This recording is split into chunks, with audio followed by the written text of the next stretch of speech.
বাবা উচিত ছিল, কেননা মানুষ যখন নিজেই বলে যে 1 মিনিটের নাই ভরসা।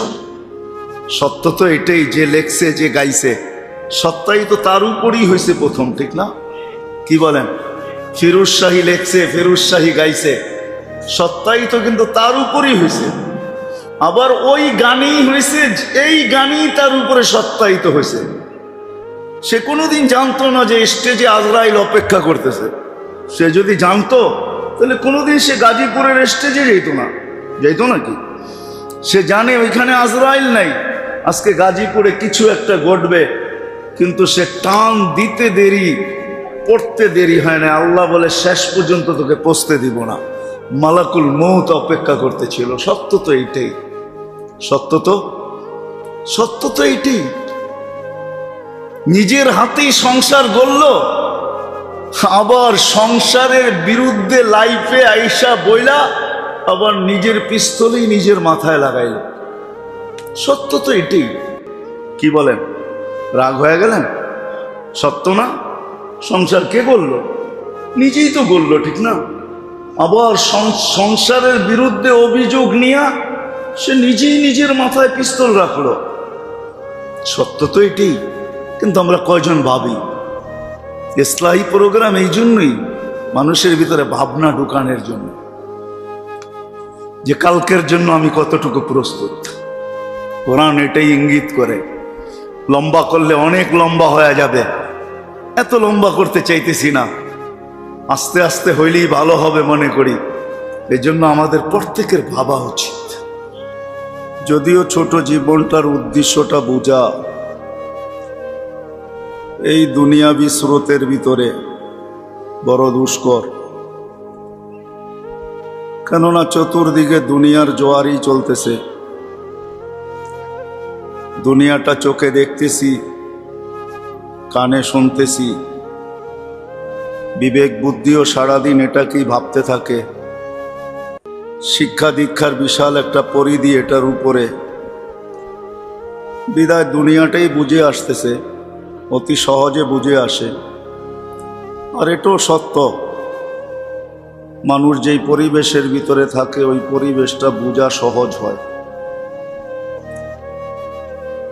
কিন্তু আমরা তো আখেরাতের পরিবেশে নাই বিদায়, আর এটা চোখের অন্তরালে পর্দার ভিতরে ঢাকা, বিতা এটা বোঝা দুষ্কর হওয়াটা এটি স্বাভাবিক। কিন্তু তারপরেও তো চেষ্টা করতে হবে বোঝানোর জন্য বা বোঝার জন্য। এটা আল্লাহর রসুলের হুকুম যে বোঝার জন্য চেষ্টা করো, বোঝানোর জন্য চেষ্টা করো। এই জন্য আল্লাহ দায়িত্বও দিয়েছেন, নবীরা আসেন মানুষকে জীবনের শেষ মুহূর্ত পর্যন্ত বুঝাইতে চেষ্টা করেন। কষ্ট যতই আসুক হাসি মুখে সব কিছুই সহ্য করেন, কখনো বুঝান থেকে বিমুখ হন না। যদি আমাদের নবীজির কথাই নিয়ে নেই, তাহলে ওনার নিজের মুখের কথা, উযীতু ফিল্লাহি ওয়া লাম ইউযা আহাদ, তোমাদেরকে বুঝাইতে যে আমাকে যে কষ্ট স্বীকার করতে হয়েছে, ১.৫ লক্ষ নবী, ৩১২ জন রসুল, সবার কষ্টকে এক জায়গায় করলেও আমার কষ্ট এর চেয়ে বেশি হবে। অথচ ১.৫ লক্ষ নবীর ভিতরে কিছু নবী এমনও পাওয়া যাবে যাদের কষ্টটা বর্ণনা দেওয়া যায় কিন্তু অনুভব করা যায় না। 2 টুকরা হয়ে যাওয়া, মাছের পেটের ভিতরে 3 অন্ধকারের ভিতরে পুরাটা মাস 40টা দিন কাটানো, কতই না কষ্ট ওনারা স্বীকার করছেন। কিন্তু আমাদের নবীজি বলতেছেন সব নবীদের কষ্ট এক জায়গায় করো, তারপরও আমার কষ্ট বেশি, আমাকে বেশি কষ্ট দেওয়া হয়েছে। ঠিক এরকম আমাকে ভয়ও বেশি দেখানো হয়েছে। কাকে আর কতটুক দেখানো হয়েছে, শুধু এই জন্যই আমাদেরকে ওই পর্দার অন্তরালের জিনিসটাকে বোঝানোর জন্য। ইসলাহি প্রোগ্রাম এই জন্যই। বুঝাও আমাদের দায়িত্ব, বুঝানো আমাদের দায়িত্ব, আমাদের প্রত্যেকের বোঝা উচিত। যদিও বোঝাটা অনেক কঠিন, প্রথমেই আমি বলে নিছি যে বোঝাটা অনেক কঠিন, কেননা বাতাস ওই দিকে না, স্রোত ওই দিকে না, তুফানও ওই দিকে না, সবকিছু আর বিপরীত দিকে চলতেছে। তারপরও আলহামদুলিল্লাহ কিছু লোক এখনো দুনিয়াতে আছে যারা এটা বুঝতে চায়, বুঝাইতে চায়, বোঝার জন্য চেষ্টা করে, বোঝানোর জন্য চেষ্টা করে। এই জন্যই ইসলাহি প্রোগ্রামগুলা যতটুক হইতেছে এর চেয়ে বেশি যদি হওয়া মাত্রা শুরু হয়, তাহলে আশা করি একদিন না একদিন এই কুয়াশা আমাদের সামনের থেকে কাটবে। আজকে যে কুয়াশা আমাদের সামনে আছে, আখেরাত সম্বন্ধে যতটুকু আমরা অজ্ঞ, এই অজ্ঞতা আস্তে আস্তে আস্তে আস্তে দূর হবে। একদিন আসবে ইনশাআল্লাহ, যদি এরকম ইসলাহি প্রোগ্রাম প্রত্যেক মসজিদে হইতে থাকে, তাহলে একটা পরিবেশ আশা করি একদিন তৈরি হবে যে মানুষের চেহারা দেখলেই বোঝা যাবে যে এই লোকটা আখেরাতের চিন্তায় চিন্তিত, কি যেন সারাদিন ভাবে। আর যদি জিজ্ঞাসা করা হয় যে সারাদিন কি ভাবেন, তাহলে আশা করি জবাব আসবে যে আজকের দিনটা তো পাইলাম, কিন্তু কালকেরটা পাবো কি পাবো না এটা তো জানি না। কাল কিসনে দেখা, কালকে কে দেখছে? যেদিন মৃত্যু হবে ওই দিন আজই হবে, কাল হবে না। বিদায় কালকের জন্য কতটুক প্রস্তুতি, এই ভাবনার ছাপ আমার চেহারার ভিতরে, এটা একদিন না একদিন বলবে, ইনশাআল্লাহ হবে। এক বৈঠকেই তো হয়ে যাবে না, হয়তো হইতে পারে 2, 4, 5 মাস, 6 মাস, 1 বৎসরের বৈঠকে কিছু লোক তৈরি হবে যাদের চেহারায় সদা সর্বদা আখেরাতের চিন্তার ছাপ থাকবে, ছাপ, ভাবনা থাকবে।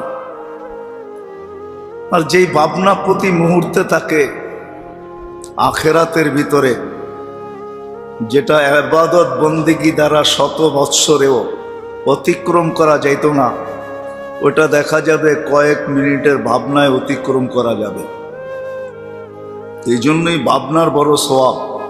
লা তাফাক্কুরু সাআ খায়রুম মিন ইবাদাতি 60 ও 70 সানা।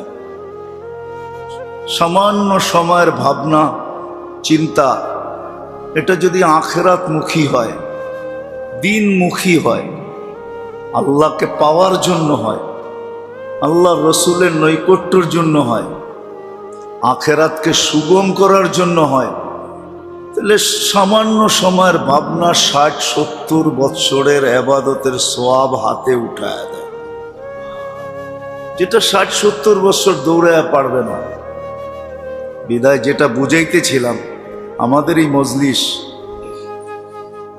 এটা হয়তো 3য় মজলিস হবে এই মসজিদের, 3য় মজলিস ইসলার নামে। এটা এই জন্যই যেন আমাদের সবার ভিতরে একটা ভাবনা আসে। কোন ভাবনা? যে অচিরেই আমি চলে যাব, আর এটাই সত্য। দুনিয়ার কে মরণশীল আর কে মরণশীল না এটা ভিন্ন কথা, কিন্তু মানুষ মরণশীল এটাই সত্য কথা। মানুষ মরবেই। আর এটা বিরাট বড় সাইনবোর্ডও আরশের নিচে লাগানো আছে। ওই সাইনবোর্ডের লেখাটাই কোরআনে নামায়া দেওয়া হয়েছে। আরশের নিচে লেখা আছে, ইন্নী কাতাবতুল মাউত আলা মান তাহতা আরশি। আমার আরশের নিচে যে আছে তাকে মরতে হবে। আল্লাযী হাইলা ইয়ামুত, যে চিরঞ্জীব মরবে না, সে আমার আরশের উপরে বিদ্যমান। এই জন্য কোন পর্বে আল্লাহ মালাকুল মউতকে জিজ্ঞাসা করবে, আইনা আনতা মান বাকিয়া মিন খালকি, আমার সৃষ্টির ভিতরে কে বাকি? তো উনি জবাব দিবে, আনা ওয়া আনতাল হাইয়ুল্লাযী লা তামুত, আমি আর আপনি চিরঞ্জীব, আর কেউ নাই। তো আল্লাহ জিজ্ঞাসা করবে, আইনা আনতা, তুমি কোথায়? আল্লাহ জানেন তো উনি বলবে তাহতা আরশিক, আপনার আরশের নিচে। আল্লাহ আবার বলবে তুমি কি দেখতেছ, আরশের নিচে কি লেখা? তো উনি উচ্চারণ করবে ইন্নী কাতাবতুল মাউত আলা মান তাহতা আরশি, আরশের নিচে যে আছে তাকে মরতে হবে। তা আল্লাহ প্রতি উত্তরে বলবে ফাতামুত আনতা, এবার তোমার পালা, তুমি মরো। সাইয়ুলকি আলাইহি সাকারাতাল মাউত, মৃত্যুর যাতনা আল্লাহ ওনার উপরে ঢালবেন। উনি একটা চিৎকার দিবেন, চিৎকার, একটা চিৎকার দিয়ে মাটিতে পড়বেন, লুটায় পড়বেন। বিইজ্জাতিকা ওয়া জালালিক লাউ আলিমতু সাকরাতাল মাউত মা কাবাসতু আরওয়াহাল মুমিনিন। মৃত্যুর এত বড় কষ্ট যদি আমার জানা থাকতো, তাহলে কোনো মোমেন মুসলমানকে আমি কোনোদিন নিয়ে আসতাম। সত্য কিন্তু এটাই। ভাবনা এই জন্যই প্রয়োজন যে কার কি গতি হবে না না হবে ওটা তো পরের কথা। যদিও কোরআন আমাদেরকে বুঝাইতেছেন কুল্লু মান আলাইহা ফান, আল্লাহ বলে সব ধ্বংস লীলায় রূপান্তরিত হবে, কিন্তু কোনটা হবে না না হবে ওটা পরের কথা।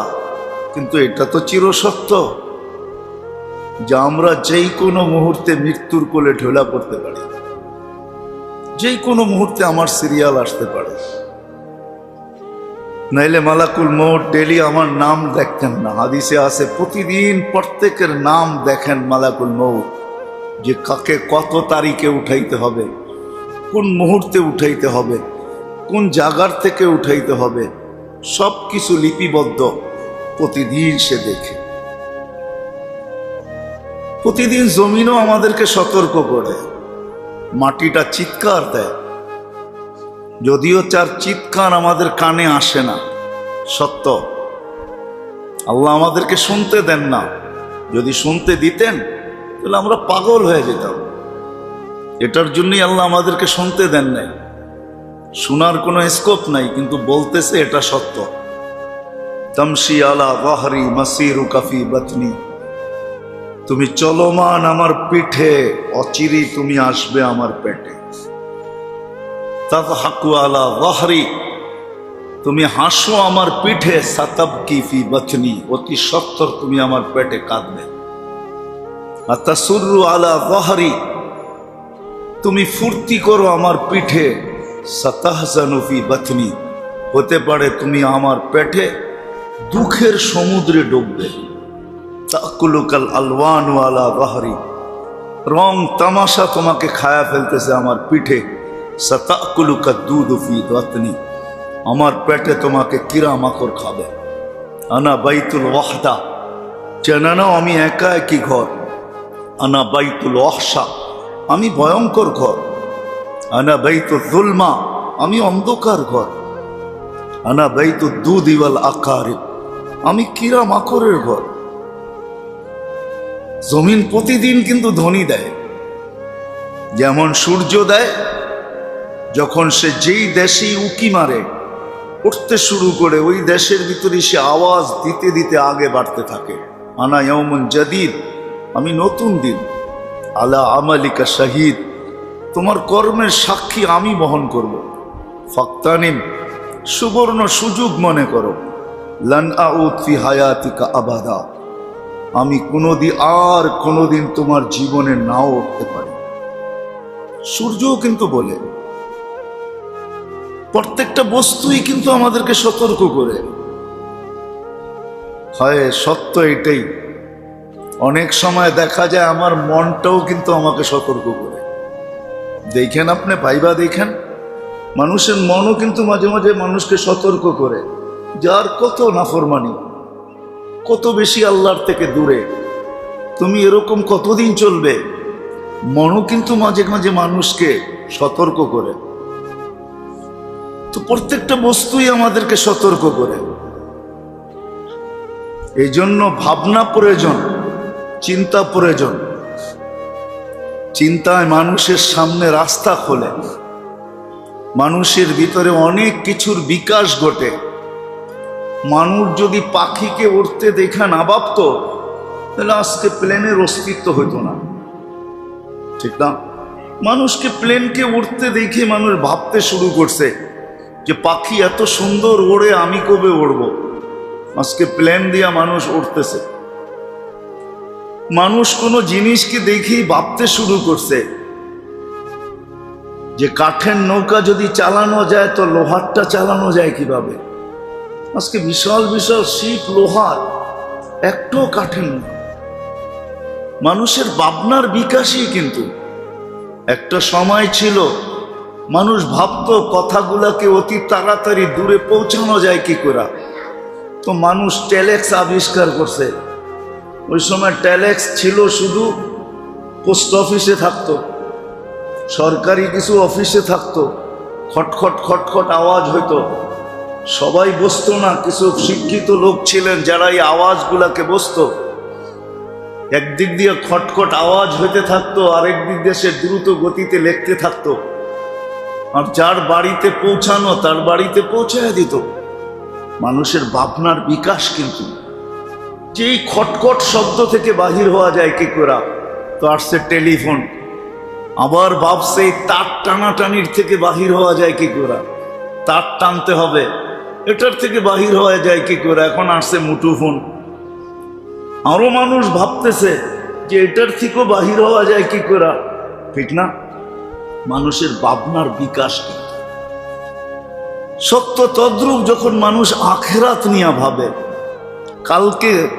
কালকে নিয়ে ভাবে যে কাল এটার জন্য আমার প্রস্তুতি কতটুকু, এটা নিয়ে যখন মানুষ ভাবতে থাকে, যেটা কোরআন মানুষকে বুঝাইতে চেয়েছে, মা কদ্দামাত লিগাদ, দুটা শব্দই, মা কদ্দামাত লিগাদ। মা এখানে বিরাট একটা চিৎকার কিন্তু, যদিও ওলামায়ে কেরাম অন্য কিছু বলবে, কিন্তু আমি বলবো এটা কোরআনের একটা চিৎকার। মা,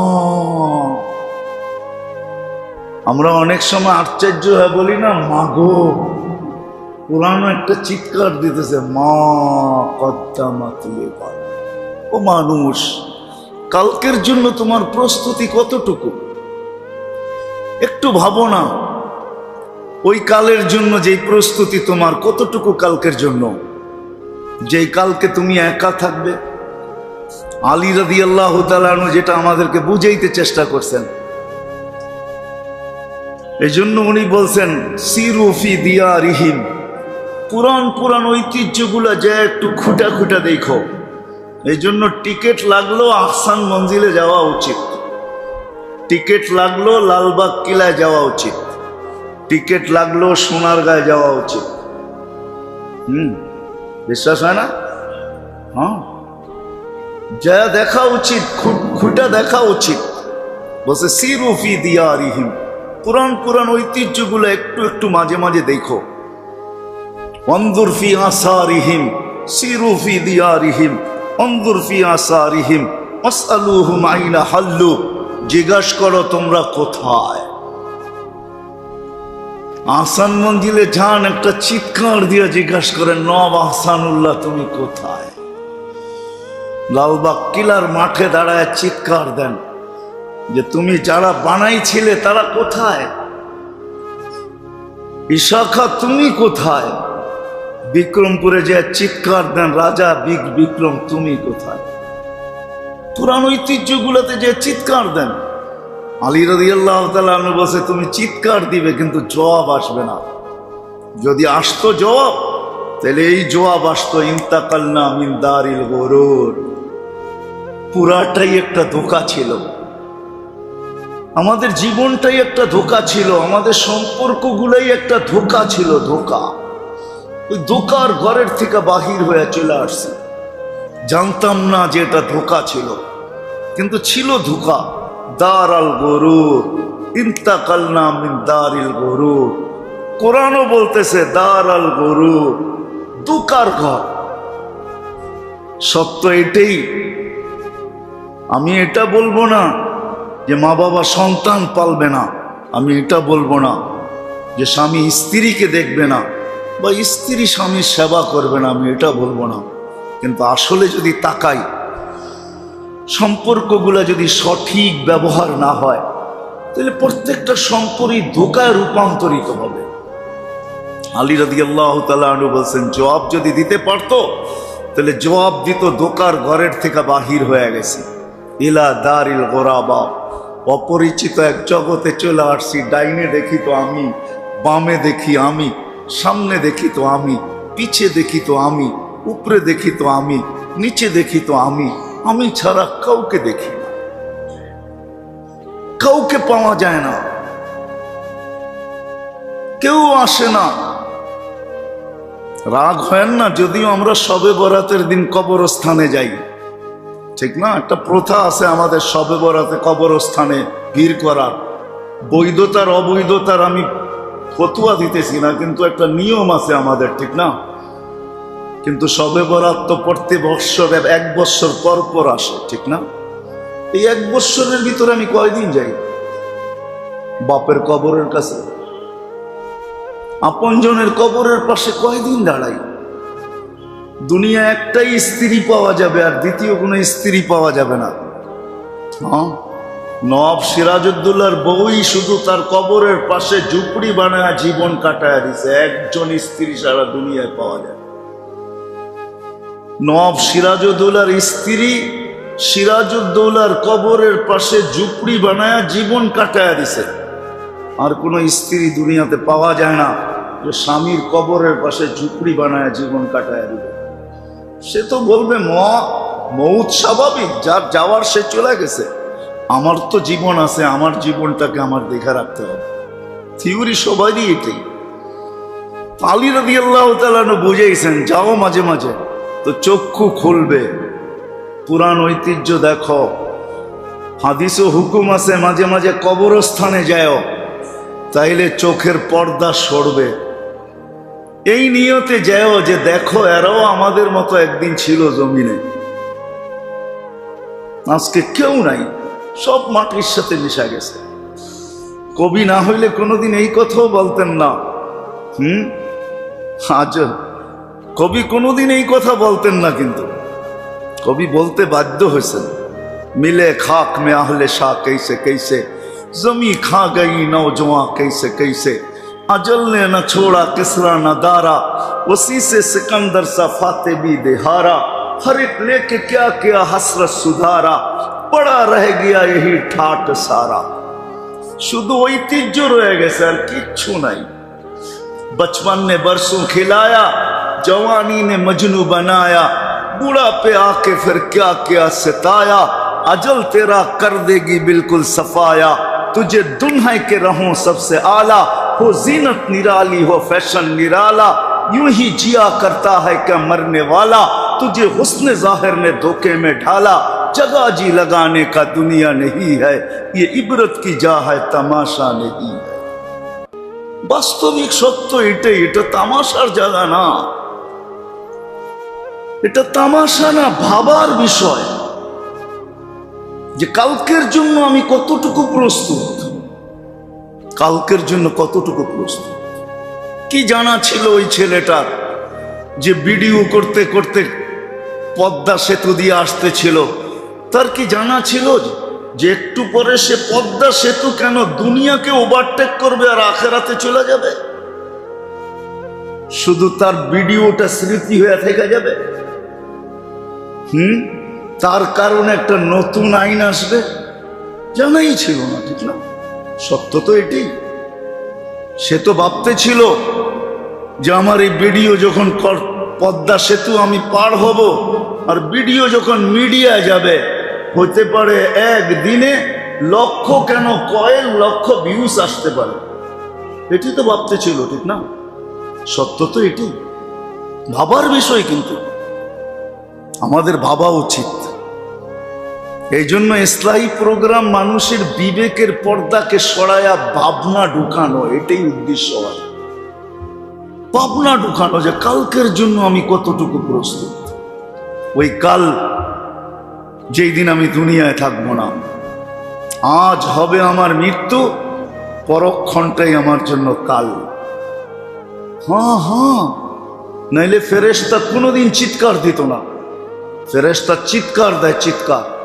যেই মহল্লায় কারো মৃত্যু হয়, যেই ঘরে হয়, মহল্লায় হয়, একজন ফেরেশতা চিৎকার দেয়, চিৎকার। একজন না চারজন দেয়, চারজন, চার ধরনের চিৎকার দেয়। প্রথম ফেরেশতা চিৎকার দেয় ইনকাতাতিল আজাল ওয়ানকাতাতিল আমাল, এই ব্যক্তির বয়স শেষ, আশা শেষ, তোমাদের কান্না কোনো কাজে দিবে না। দ্বিতীয় ফেরেশতা চিৎকার দিবে জালাল ইশতিগাল, এই ব্যক্তির ব্যস্ততা শেষ, আর কাউকে সে কোনো দিন কেউ তাকে আর তোলাই খালে ব্যস্ত দেখবে না, আর দোকানের কালা সে খুলবে না, মাল নিয়ে ছুটাছুটি করতে তাকে কেউ দেখবে না, ব্যস্ততা শেষ। বাকিয়াল ওয়াবাল, সব ঘাঁটি তার সামনে, কেউ তার সঙ্গ দিবে না, কেউ সান্ত্বনা দিবে না, কেউ সঙ্গ দিবে না, সান্ত্বনাও দিবে না, কেউ অবয়ও দিবে না। দাফন হতে দেরি, একটু সময়ের জন্য ওইখানে কেউ অপেক্ষা করতেও রাজি হবে না। কবরে কতক্ষণ আমরা অপেক্ষা করি, কতক্ষণ করি, মুর্দাকে দাফন দেওয়ার পরে কতক্ষণ আমরা অপেক্ষা করি, কতক্ষণ অপেক্ষা করি। যদিও হুকুম ছিল, এক হাদিসে আছে, উটকে জব দিয়া ছিলার পরে গোশত বানায়া তকসিম করতে, ভাগ করতে যতক্ষণ সময় লাগে, এতক্ষণ সময় কবরের পাশে দাঁড়াও, কিছু পড়তে থাকো। সে নতুন একটা জগতে গেছে, যাতে তোমাদের উপস্থিতি সে উপরে অনুভব করতে পারে। এতক্ষণ থাকো, কিন্তু আমরা কতক্ষণ থাকি? তৃতীয় ফেরেশতা বলবে জাহাবাতিল আমওয়াল, যার জন্য জীবনটাকে বিসর্জন দিছে, কালকের জন্য ভাবার একটুও সুযোগ হয় নাই। রাগ হয়ে যাবেন? এই মসজিদ বড় লোক, দোতলায় লোক, কাউকে যদি আমি প্রশ্ন করি যে যার যতটুকুই বয়স হয়ে থাকুক না কেন, যে নির্জনে বৈশা একাএকি 2 মিনিটের জন্য চক্ষু বন্ধ করে আমরা ভাবছি যে হয় মৃত্যু তো যেই কোনো মুহূর্তে আসতে পারে, কিন্তু আমি এটার জন্য প্রস্তুতি কতটুকু নিলাম? কি একজনও কি হাত উঠানো যাবে যে নির্জনে বৈশা একাএকি? আমাদের যার বয়স যতটুকু হয়ে থাকুক, যুবক মারা যাবে না এমন তো না। প্রথম দিনই যে মারা গেল পদ্মা সেতুতে, সে তো যুবকই ছিল, ঠিক না? বুড়া তো ছিল না, তাগড়া যুবক ছিল। তালাশ করলে পাওয়া যাবে, এখন পর্যন্ত বিয়ের স্বপ্ন তার দিলের ভিতরে পুরাটাই ভরা ছিল, ঠিক না? বিয়েও করে দেয়। তো যারই যতটুকু বয়স হয়ে থাকুক, বা যদি বলি এই এলাকার লাউড স্পিকারের আওয়াজ যদি বাহিরে যেয়া থাকে, তাহলে কোনো মা বোনও পাওয়া যাবে না যে নির্জনে বসে একা একই ভাবছে যে হয় যে কোনো মুহূর্তে চলে যেতে পারি। কিন্তু আমার প্রস্তুতি কতটুকু? যে আল্লাহ আমাকে অস্তিত্ব দিলেন, এতটুক পর্যন্ত বয়স দিলেন, অনেক কিছু আমাকে দিলেন, যে আল্লাহ আমাকে তো সুন্দর করে সাজাইলেন, নিজের সব কিছু আমার ভিতরে উজাড় করে দিলেন, উজাড়। হায় হায়, আল্লাহ আমাদের ভিতরে সব কিছু উজাড় করে দিছেন। উজাড় বোঝেন? সব কিছু দিয়ে দিছেন, নাইলে আল্লাহ হুকুম কোনোদিন দিতেন না। ফি আনফুসিকুম আফালা তুবসিরুন, ও মানুষ তুই আমাকে দেখিস না ঠিক আছে, কিন্তু তুই তোর ভিতরে একটু তাকায়া দেখ না, তোকে নিয়ে একটু ভাবনা, তোর অঙ্ক প্রত্যঙ্গগুলা নিয়ে একটু ভাবনা, তুই তোকে নিয়ে একটু অ্যানালাইসিস কর না, তাইলে তুই দেখবি যে আমি তোর ভিতরেই আছি। তুই আমাকে দেখতে পাবি যে 1 ফোঁটা পানিকে আমি 5 লক্ষ ভাগ করছি, আর 1 ভাগ দিয়ে তোকে তৈরি করছি। 1 ফোঁটা পানি মার পেটে যেটা যায়, ওটাকে আল্লাহ 5 লক্ষ ভাগ করেন। 5 লক্ষ, একটা ভাগ দিয়ে আপনাকে আমাকে তৈরি করেন। আপনি 100 কেজি ওজন হন আর 150 কেজি হন, ওই একটা দিয়েই তৈরি। যে আল্লাহ এত সুন্দরভাবে তৈরি করলেন, যে আল্লাহ হুকুম দিলেন যে আমাকে দেখিস না ঠিক আছে, কিন্তু তোর ভিতরে তো তাকা, তাইলে হইতে পারে তোর ভিতরে তুই আমাকে দেখবি। একজনও তো আমরা ভাবি নাই। যার বয়স যতটুকু, কি কেউ হাত উঠাইতে পারবেন? না না না। যদি এত বড় জনসভা, এতগুলা মানুষ উপরে নিচে যদি কেউ হাত না তুলতে পারি, তাহলে আমাদের ঘরের ভিতরে যারা আছে তারাও তুলতে পারবে না। কিন্তু উচিত ছিল, বাবা উচিত ছিল। কেননা মানুষ যখন নিজেই বলে যে 1 মিনিটের নাই ভরসা, সত্য তো এটাই, যে লেখছে যে গাইছে সত্যাই তো তার উপরই হয়েছে প্রথম, ঠিক না? কি বলেন? ফিরোজ শাহী লেখছে, ফিরোজ শাহী গাইছে, সত্যাই তো কিন্তু তার উপরই হয়েছে। আবার ওই গানেই হয়েছে, এই গানই তার উপরে সত্যায়িত হয়েছে। সে কোনোদিন জানতো না যে স্টেজে আজরাইল অপেক্ষা করতেছে। সে যদি জানতো তাহলে কোনোদিন সে গাজীপুরের স্টেজে যেত নাকি? সে জানে ওইখানে আজরাইল নাই, আজকে গাজীপুরে কিছু একটা ঘটবে, কিন্তু সে টান দিতে দেরি, পড়তে দেরি হয় না। আল্লাহ বলে শেষ পর্যন্ত তোকে পৌঁছতে দিব না, মালাকুল মউত অপেক্ষা করতেছিল। সত্য তো এইটাই, সত্য তো এইটাই। নিজের হাতেই সংসার গড়ল, আবার সংসারের বিরুদ্ধে লাইফে আইসা বইলা আবার নিজের পিস্তলই নিজের মাথায় লাগাইল। সত্য তো এটাই। কি বলেন? রাগ হয়ে গেলেন? সত্য না? সংসার কে গড়ল? নিজেই তো গড়ল, ঠিক না? আবার সংসারের বিরুদ্ধে অভিযোগ নিয়ে সে নিজেই নিজের মাথায় পিস্তল রাখলো। সত্য তো এটাই। কিন্তু আমরা কয়জন ভাবি? ইসলাহী প্রোগ্রাম এই জন্যই, মানুষের ভিতরে ভাবনা ঢুকানোর জন্য, যে কালকের জন্য আমি কতটুকু প্রস্তুত। কোরআন এটাই ইঙ্গিত করে। লম্বা করলে অনেক লম্বা হয়ে যাবে, এত লম্বা করতে চাইতেছি না, আস্তে আস্তে হইলেই ভালো হবে মনে করি। এই জন্য আমাদের প্রত্যেকের ভাবা উচিত। এই জন্যই কিতাবে পাওয়া যায়। আগে ছিল নিয়ম যে ঘুমানোর আগে মুহাসাবা করো, মুহাসাবা। তাবলীগওয়ালারা যারা আছে না, এদের এক সময় উসুল ছিল, কুরআন উসুল, মেম্বার থেকে বলা হতো ঘুমানোর আগে মুহাসাবা করো। মনে আছে না? নাই? কি মুহাসাবা? হিসাব কিতাব মিলাও, আজকে গুনাহ কতটুকু হলো, সওয়াব কতটুকু হলো, কালকের জন্য তুমি প্রস্তুত কতটুকু হইলা। কেন তুমি ঘুমাইতে চলছো, তুমি নিজের মুখে স্বীকারোক্তি দিয়া ঘুমাবে, আমুতু, আমি কিন্তু মরতে চললাম। আমুতু অর্থ কি? স্বীকারোক্তি কে দিতেছে? যে ঘুমাইতেছে সেই স্বীকারোক্তি দিতেছে। কি স্বীকারোক্তি দিতেছে? আমুতু, মরতে চললাম, মালিক মরতে চললাম। তারপরে শব্দটা সে বড় অনুনয় বিনয়ের সাথে বলে, বিইসমিকা আমুতু ওয়া আহইয়া। এটা অনুনয় বিনয়ের সাথে আল্লাহর সামনে আবেদন হয়, আবেদন। সকালে তুমি উঠাইলে উঠবো, নাইলে আর উঠার কোনো সুযোগ নাই। নিজে স্বীকারোক্তি দিয়ে মারা যাইতেছে, মরতেছে, ঘুমাইতেছে। কয়জন আছি আমরা? রাগ হয় না মেরে দোস্ত, পায়ে হাত রাখি। উচিত ছিল, কিছু করতেন পারি আর না পারি, ঘুমানোর সময় এতটুক বলা উচিত ছিল যে নিজে কিন্তু স্বীকারোক্তি দিয়া মরতেছি, মালিক ঘুমাইতে চলছি। আমি ঘুম বলবো না, মৌতি বলবো। শব্দ তো আমুতু, আরবিতে আমুতু বলার অর্থ হলো আমি মরতে চললাম। এই যে মরতে চললাম, স্বীকারোক্তি দিয়া উচিত ছিল আমার ওই মুহূর্তে হাতটা উঠানো, যে মালিক আমি কিন্তু মরতে চললাম। জানি না আমার প্রস্তুতি কতটুকু হলো, কিন্তু তুমি যদি দয়ার চাদর আমার উপরে বিছাও, যেই দোয়া আল্লাহর রসুল আমাদেরকে শিখাইছেন, মাগফিরাতাকু আওসাউ মিন যুনুবি।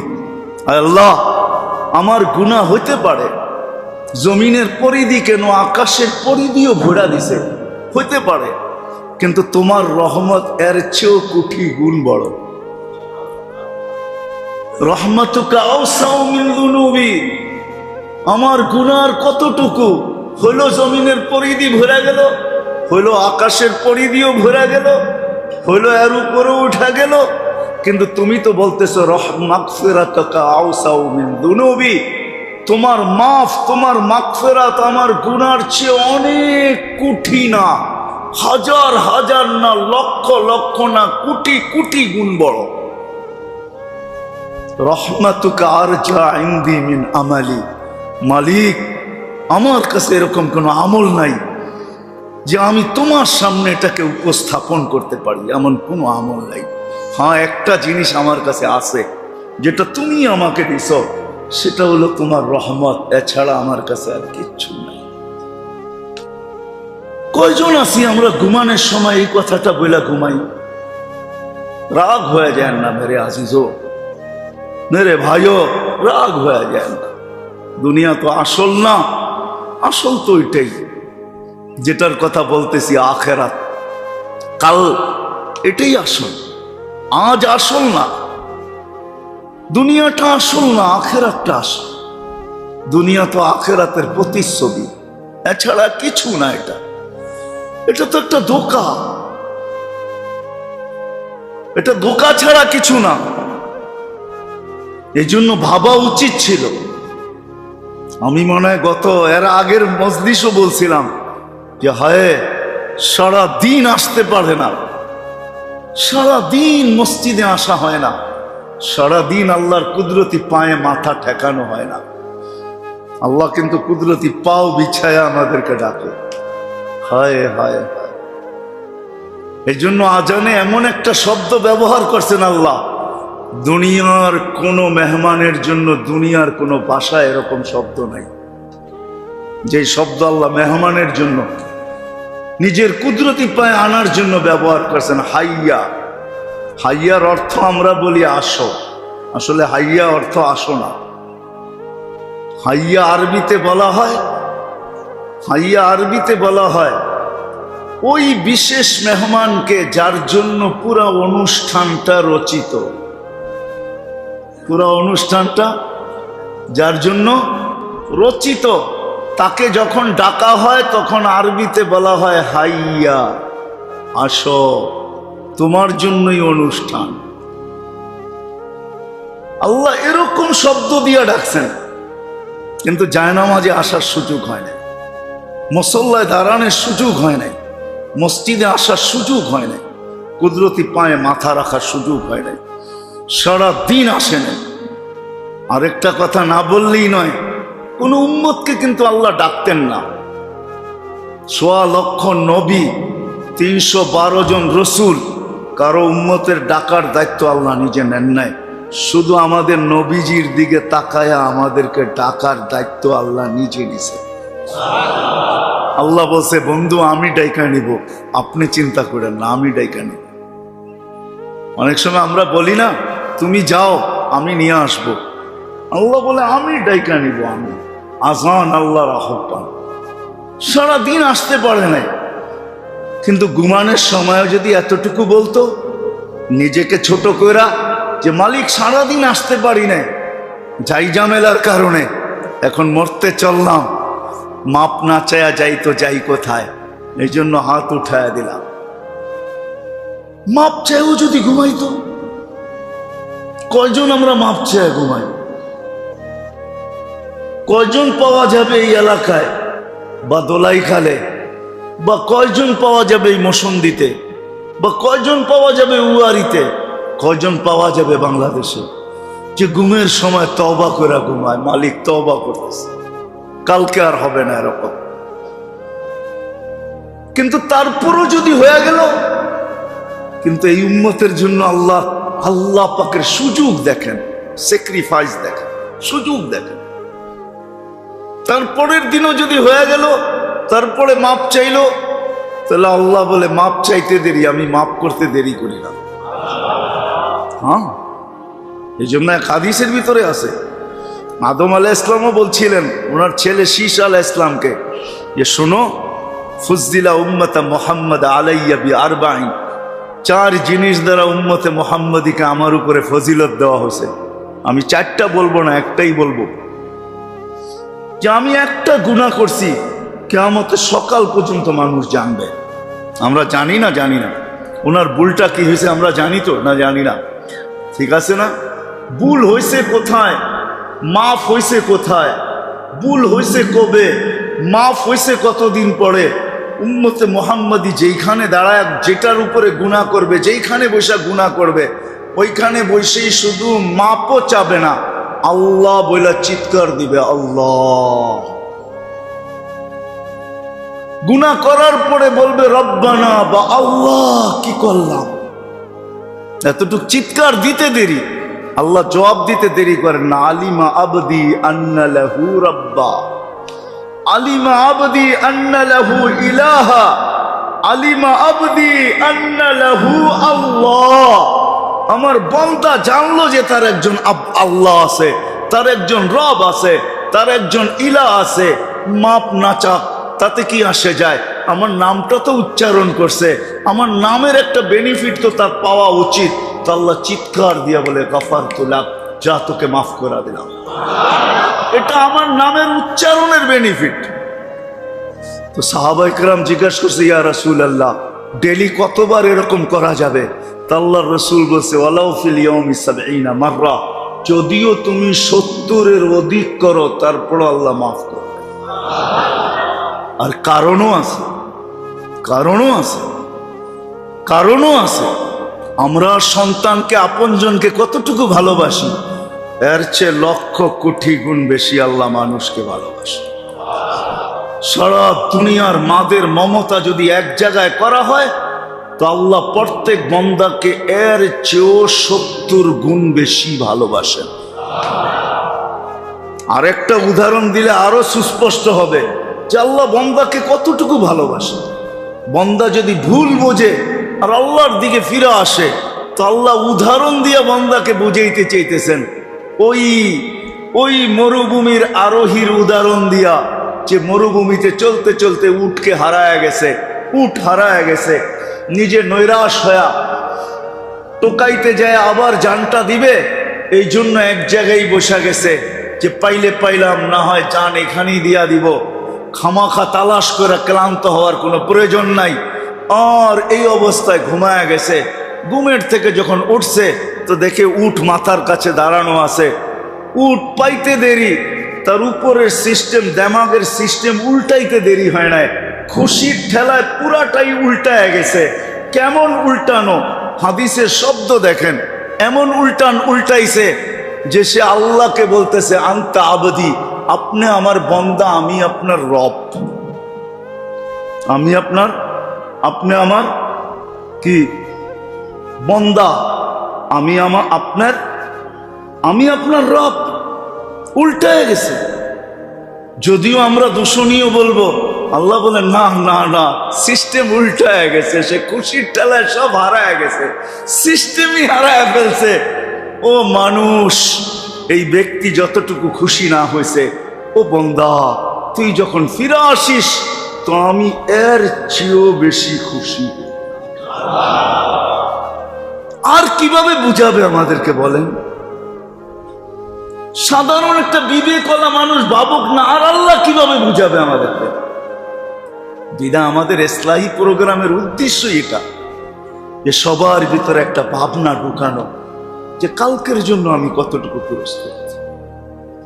আর আমার প্রস্তুতি আমাকেই নিতে হবে, আমার ভাবনা আমাকেই ভাবতে হবে, আমার চিন্তা আমাকেই করতে হবে, আমার দৌড় আমাকেই দিতে হবে।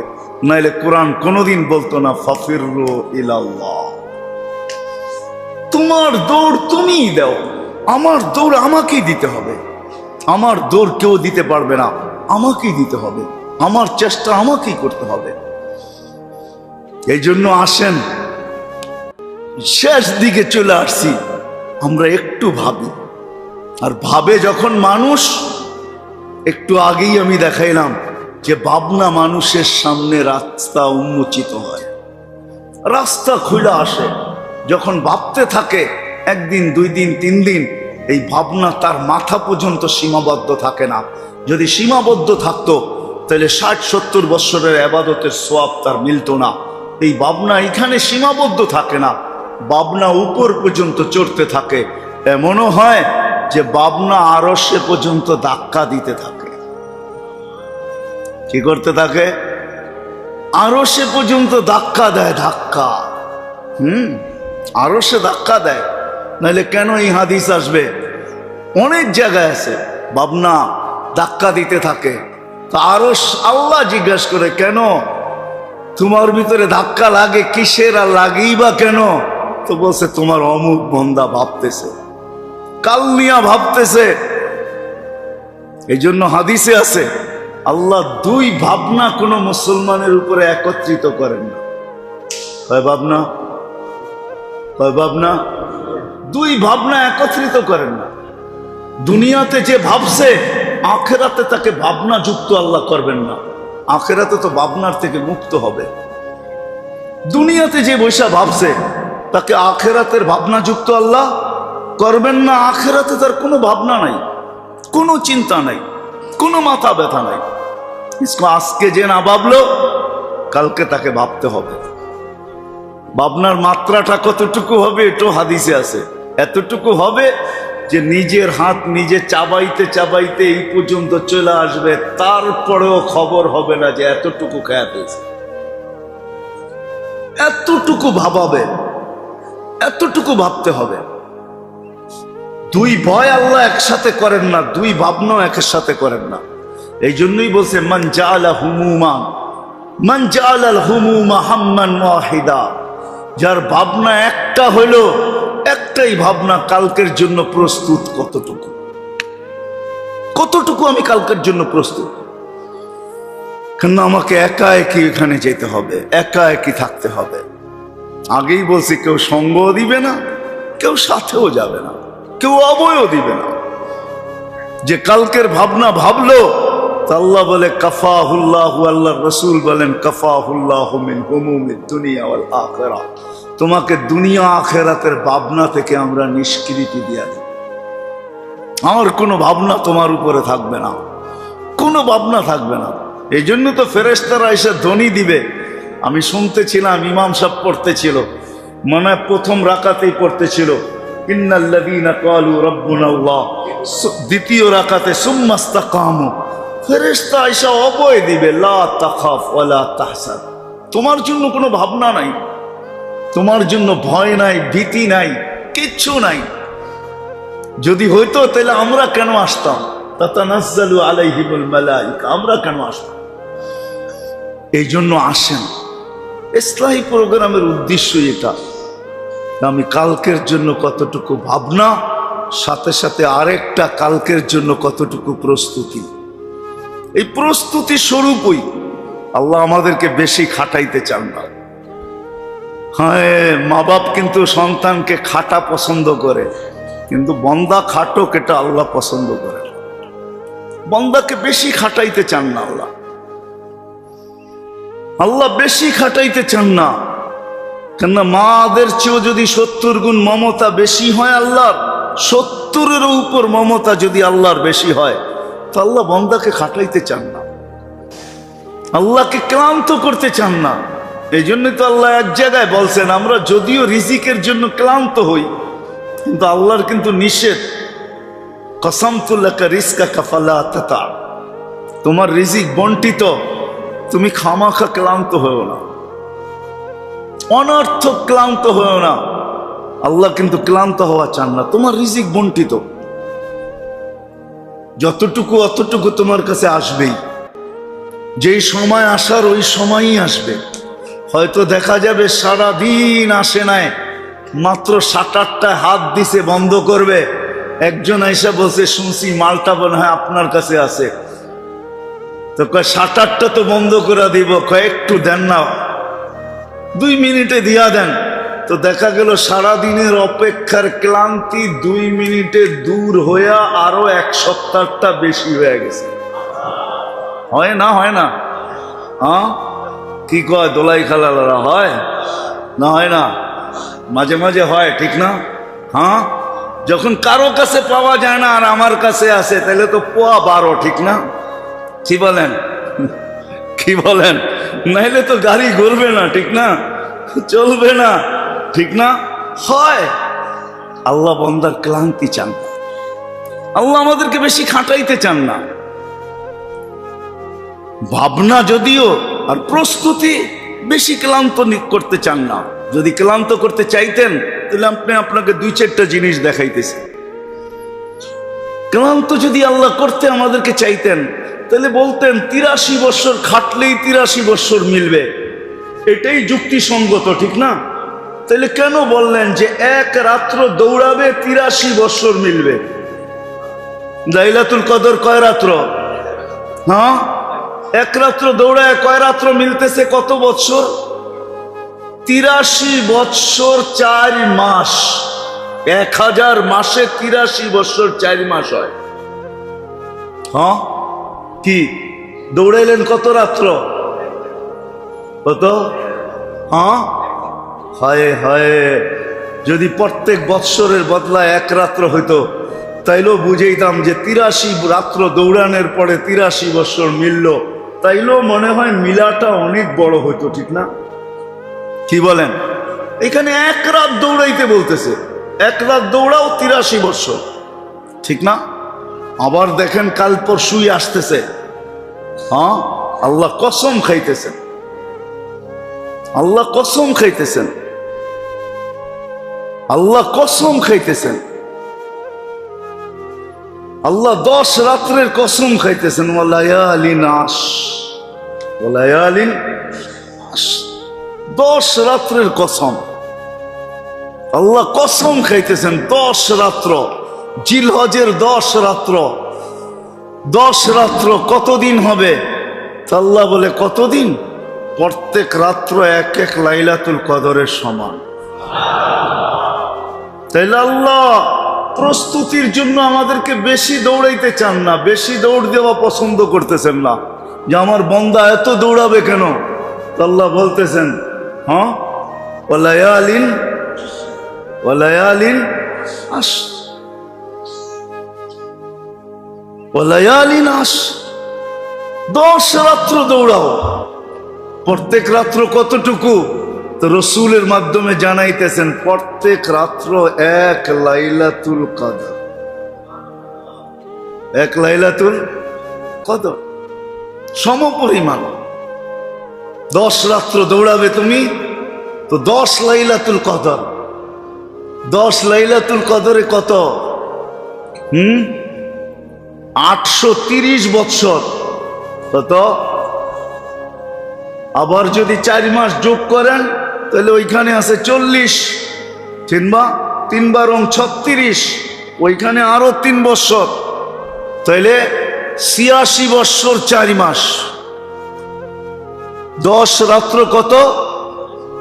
886 বৎসর 4 মাসের দৌড়, মাত্র 10 রাত। আবার দিনে অলফাজিরি ওয়ালায়ালিন আশ, দিন দৌড়াবা 9 দিন। 10 দিনের দিন তো রোজা, ঈদের দিন রোজা নিষেধ। 10 দিন দৌড়াবে, 9 দিন দৌড়াবে, প্রতিদিনের রোজা 1 বৎসরের রোজা। প্রতিদিনের রোজা কয় বৎসরের? 9 বৎসরের রোজা। কয় বৎসরের রোজা হইল? 9 দিনের রোজা। কয় বৎসরের রোজা? 9 বৎসরের রোজা। 10 দিনের দিন তো ঈদ, ওই দিন তো রোজা নাই। প্রতিদিনের রোজা 1 বৎসরের রোজা। বোঝা গেল প্রস্তুতি সহজ করলেন। ভাবনা আর প্রস্তুতি ভাবা উচিত, সাথে সাথে প্রস্তুতি নেওয়া উচিত। আল্লাহ প্রস্তুতি সহজ করছেন, কঠিন করেন না। হয় তারপরও আমরা বুঝলাম না, আমরা বুঝলাম না।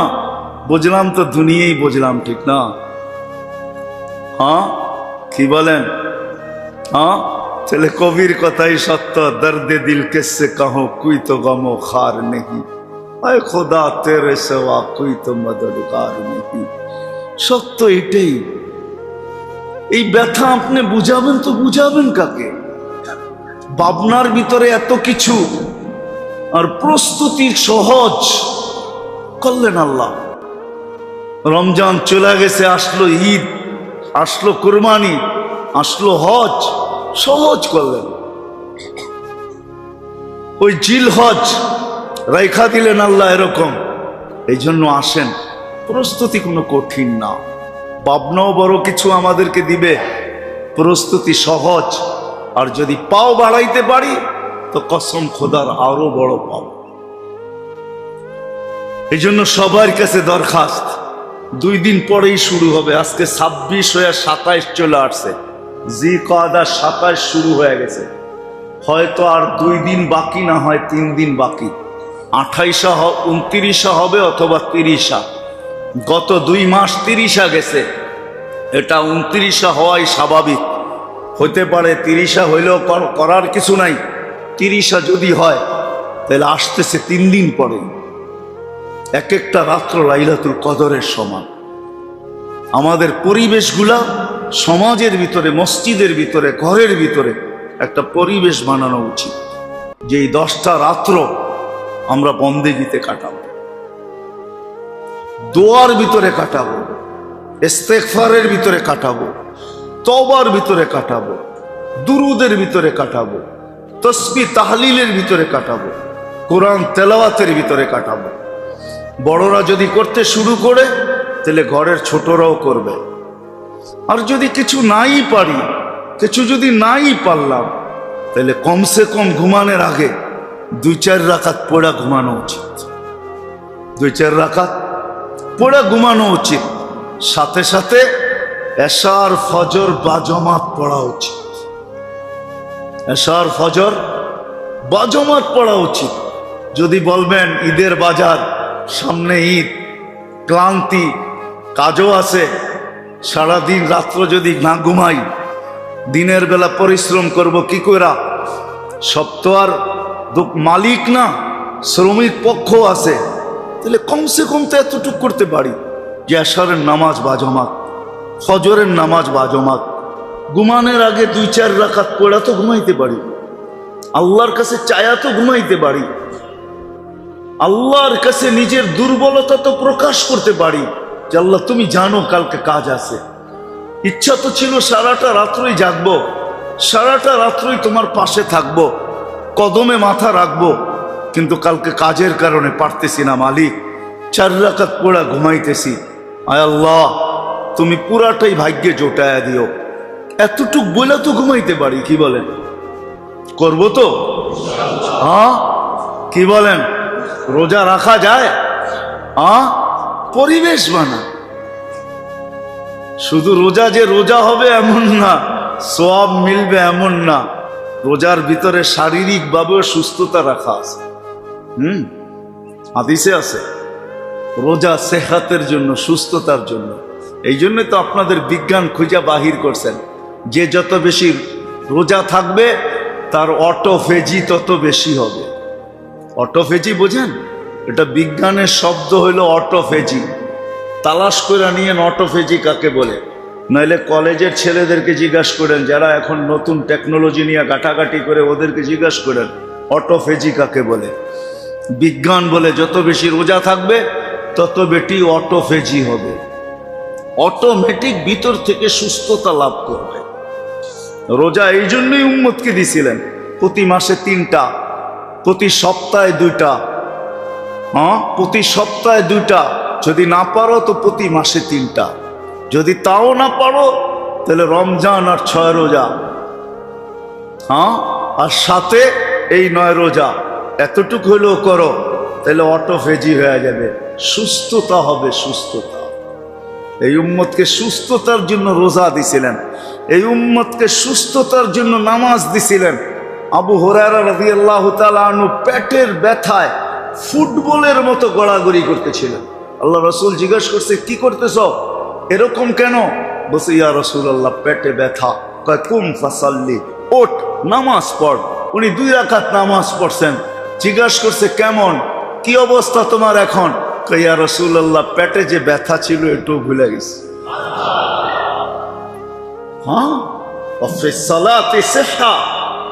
নামাজের ভিতরে সুস্থতা আছে, এই জন্য বলছে ডেলি নফল নামাজগুলো কেন দিছেন? শুধু ফজিলতের জন্য? ফজরের পরে আওয়াবিন, ইশরাক, চাষ, তাহাজ্জুদ এই জন্য দেন নাই যে শুধু সওয়াব আপনি গাট্টি বড়বেন, না না। ওই দিন হাদিসের শব্দ হইল ওয়ালাউ জাহাদা শয়তান, সে সমস্ত গুনার থেকে পবিত্র থাকবে, সুরক্ষিত থাকবে। শয়তান যত জোর লাগাক তাকে গুনাহ করাইতে পারবে না, না, না, না। ওয়ালাউ জাহাদাশ শয়তান, হাদিসে শব্দ এটা। একটা কিতাবই আছে ফাজাইলে ইখলাস, সূরা ইখলাসের ফজিলতের উপরে একটা কিতাবই আছে, হাদিস দ্বারা, কারো কথা দ্বারা না, আল্লাহর রসুল থেকে সব হাদিস নিয়ে আসছেন ওইখানে। আমি ছাপায়া নিয়ে আসতে পারলে আপনাদেরকে বন্টন করতে পারতাম, বাগার ওটা তো আরবিতে, কয়জনে বুঝবেন এটাও তো জানি না, কিন্তু কিতাবের নাম বলে দিলাম ফাজাইলুল ইখলাস।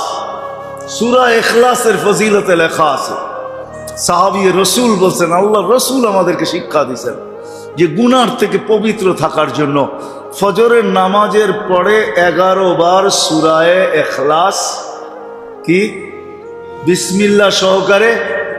আমাদের ভিতরে আমরা সূরা ইখলাস কে না পারি? ইখলাস বোঝেন তো? কুল হুয়াল্লাহু আহাদ আল্লাহুস সামাদ লাম ইয়ালিদ ওয়া লাম ইউলাদ ওয়া লাম ইয়াকুল লাহু কুফুয়ান আহাদ। সবাই জানি বিসমিল্লাহ সহকারে 11 বার পড়া ফজরের পরে যেই ব্যক্তি পড়বে, হায় হায় হায়, আল্লাহর রসুল বলছেন সে সমস্ত গুনার থেকে সুরক্ষিত থাকবে। ওয়ালাউ জাহাদাশ শয়তান, যদিও শয়তান এরি চুটির জোর লাগাক। এরি চুটির জোর বোঝেন? পুরান ঢাকার মানুষ তো বুঝার কথা, এটা তো উর্দু শব্দ, ঠিক না? শয়তান যতই জোর লাগাক না কেন আপনাকে দিয়ে গুনাহ করাইতে পারবে না, কমসে কম ওই দিন, কমসে কম ওই দিন পবিত্রতা। এজন্য আল্লাহ করুক আমরা সবাই কালকের ফজরের থেকে এই আমলটা করতে শুরু করি, ইনশাআল্লাহ গুনার থেকে হেফাজত থাকবো। মনে থাকবে তো? বিসমিল্লাহ সহকারে সূরা ইখলাস কতবার? কতবার? 11 বার। আরেকটা দোয়া দিয়া দেই, মনে পড়লো এই জন্য, সন্ধ্যা পর্যন্ত যদি সকাল থেকে নিয়ে সন্ধ্যা পর্যন্ত, সন্ধ্যা থেকে নিয়ে যদি সকাল পর্যন্ত আপনি সর্ব ধরনের স্ট্রোক থেকে নিরাপদ থাকতে চান, ব্রেন স্ট্রোক হোক, হার্ট স্ট্রোক হোক, প্যারালাইসিস হোক, মরণ ব্যাধির থেকে যদি নিরাপদ থাকতে চান, কোরবান যাও আল্লাহ রসুলের উপর। কি না আমাদেরকে না দিয়া গেছে, কি না দিয়া গেছেন আমাদেরকে। হায়, আমরা যদি রসুলের জিনিসগুলো ব্যবহার করতাম, উম্মতের জন্য কি না নিয়ে আসছেন, কি না দিয়ে গেছেন উম্মতকে। হায়, উম্মত নবী চিনল না, নবী যা দিয়া গেছেন ওটার উপরে আমল করলো না। ছোট্ট জিনিস যে ফজর নামাজের পরে সুবহানাল্লাহি ওয়া বিহামদিহি ওয়ালা হাওলা ওয়ালা কুওয়াতা ইল্লা বিল্লাহ 3 বার পড়বে, সুবহানাল্লাহি ওয়া বিহামদিহি ওয়ালা হাওলা ওয়ালা কুওয়াতা ইল্লা বিল্লাহ 3 বার পড়বে ফজরের নামাজের পরে সন্ধ্যা পর্যন্ত, মাগরিব পর্যন্ত। কোন ধরনের স্ট্রোক হবে না, সব ধরনের স্ট্রোক থেকে নিরাপদ। না ব্রেন স্ট্রোক হবে, না হার্ট স্ট্রোক হবে, না প্যারালাইসিস হবে, না মরণ ব্যাধিতে হবে, মরণ ব্যাধি তার আসবে। তো যেই সাহাবী নকল করতেছিলেন, তো উনি বলছেন যে তুমি তো প্যারালাইসিস, তোমার কেন হলো? আমার ভাই বলিস না, যেই দিন আমি হইছি ওই দিন আমি এটা পড়তে ভুলে গেছি,